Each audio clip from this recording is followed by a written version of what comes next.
my beloved Boss Mike Cervera.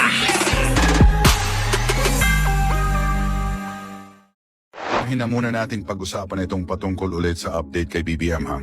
Honestly pong kung papasukin mo ang mga editing groups ngayon sa internet, ay actually ginagawa na lang katatawanan itong video na lumabas na di umano'y gumagamit si President.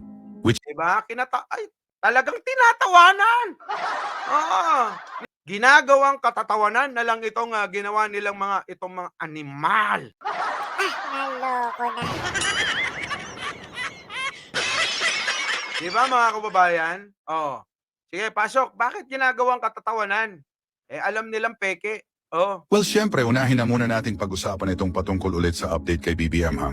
Honestly pong kung papasukin mo ang mga editing groups ngayon sa internet, ay actually ginagawa na lang katatawanan itong video na lumabas na di umano'y gumagamit si President. Which is ang ilan... Kita nyo, sino nakahawig nito? Napakadali lang gawin. Di ba mga kababayan? Alam nyo kung ano yung sinasabi nila na edited naman daw. Isingit ko lang. Yung pinalabas natin kahapon, di ba?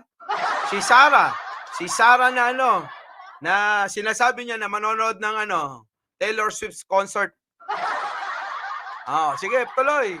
Yun daw ang peke at yung video daw na pinalabas nila, yun daw ang tunay.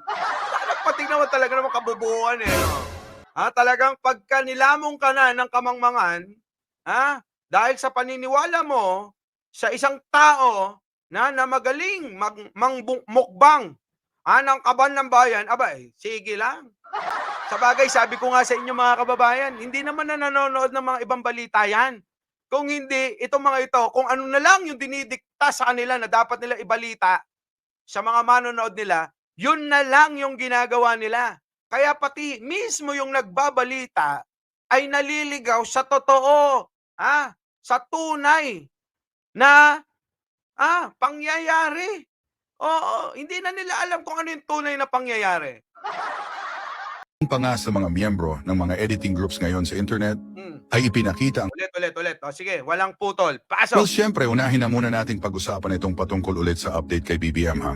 Honestly pong kung papasukin mo ang mga editing groups ngayon sa internet, ay actually ginagawa na lang katatawanan itong video na lumabas na di umano'y gumagamit si President. Which is ang ilan pa nga sa mga miyembro ng mga editing groups ngayon sa internet, ay ipinakita ang husay nila sa mabilisang editing ng larawan na yan. Which is yung iba pa nga mismong video pa ang inedit gamit ang mukha naman ng presidenteng ito. Or in short, kahit ikaw mismo na nanonood ngayon, na kahit wala ka masyadong idea patungkol sa editing, ay totoong kayang-kaya mo yan rin gawing gamit ang ilang mga website ngayon sa internet. Pero alam nyo ba sa kung bakit nagagalit ngayon ang NBI dito sa Pilipinas? Well, mismong NBI personnel na kasi ang nagsabi na dahil daw dyan sa pagpapakalat ng video ni BBM parang minamaliit daw ang intelligence ng mga Filipino. Or sa... Diba mga kababayan? Minamaliit yung kakayanan nyo mag-isip. Yung mga mga kababayan, yung etong mga DD shit, minamaliit yung inyong kakayanang mag-isip ng kung ano yung dapat nyong isiping tama. Kung hindi dinidiktahan nila, kinukondisyon nila yung isip ninyo para isipin yung kanilang kagustuhan na ibalita sa inyo na mali. Oo, yun.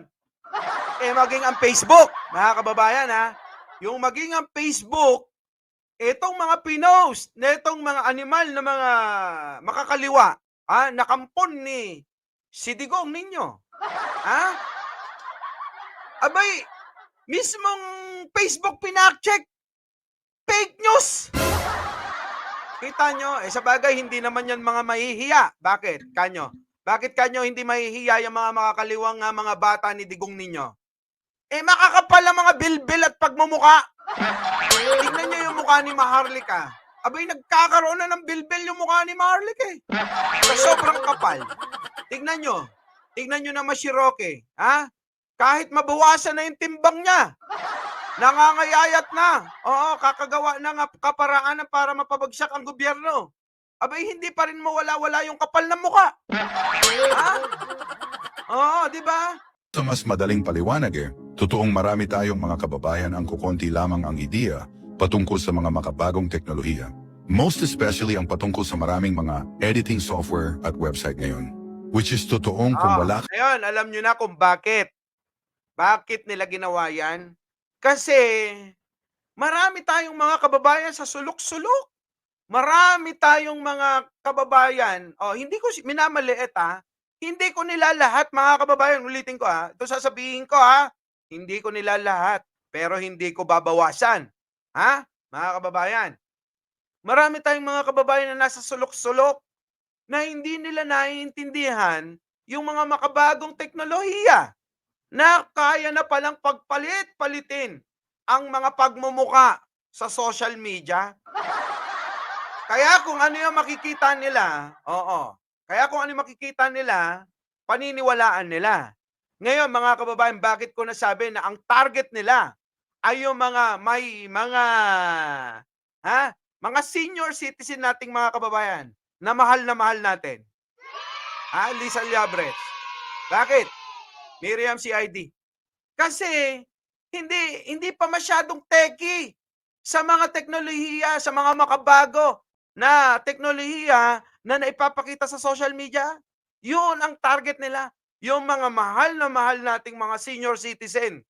Yung mga magulang natin, yung mga lola natin, yun ang mga target ng mga makakaliwang grupo na pinamumunuan ni Digong Ninyo. Di ba mga kababayan? ang ring idea at patungkol sa visual editing Baka pati itong mga ginawa ng ating mga kababayan na ito Baka mapaniwala ka rin talaga. Pero Correct. yun nga lang dahil ang karamihan kasi sa mga kababayan natin ngayon magaling na mag-obserba sa mga bagay-bagay na kahit wala kang idea patungkol sa editing, ay malalaman mo na agad kung ito ba ay totoo o hindi. Syempre mga kababayan, tulad nating mga bata, yung mga 20s mga 30s pababa. Mga kababayan, yung mga kaedad natin mga 30s pababa, abay hindi uubra yan, di ba? Ay Chang? Kuya Paps, di ba? Ace and Rock, Shelo Andres. Hindi uubra yan sa atin, Mamita Star Talk, di ba? Apolacay, Tersilin. Uubra ba sa atin yan? Yung mga 30s pababa? Syempre hindi. Pero yung mga medyo tataas na doon, baka nako. Si Marcoleta, tignan ninyo. Senior citizen na yun di ba? Dinalin lang nila. Naniwala sa video. Gets nyo? Pero alam nyo ba ang medyo nakakagulat ngayon? Well, kahit kasi mismo ang ilang mga Duterte supporters ay sinabi nilang kahit daw maka Duterte sila parang tagilid rin patungkol sa video na nag-trending noong isang araw. Nakita nyo, mga kababayan, hard C. Maging yung mga Duterte supporter na mga maliliwanag pa ang utak, ang isip, ang pang-unawa, abay hindi naniniwala sa mismong video nila. Kababayan, isipin nyo na lang yan. Hindi naniniwala sa bidyong pinalabas. Mismong yung mga maka-Duterte, hindi man ako maka-Marcos pero grabe naman yan. Malayong malayo kay Pangulo ang muka. Hindi talaga 100% magkapareho. Hindi pa perfect lang,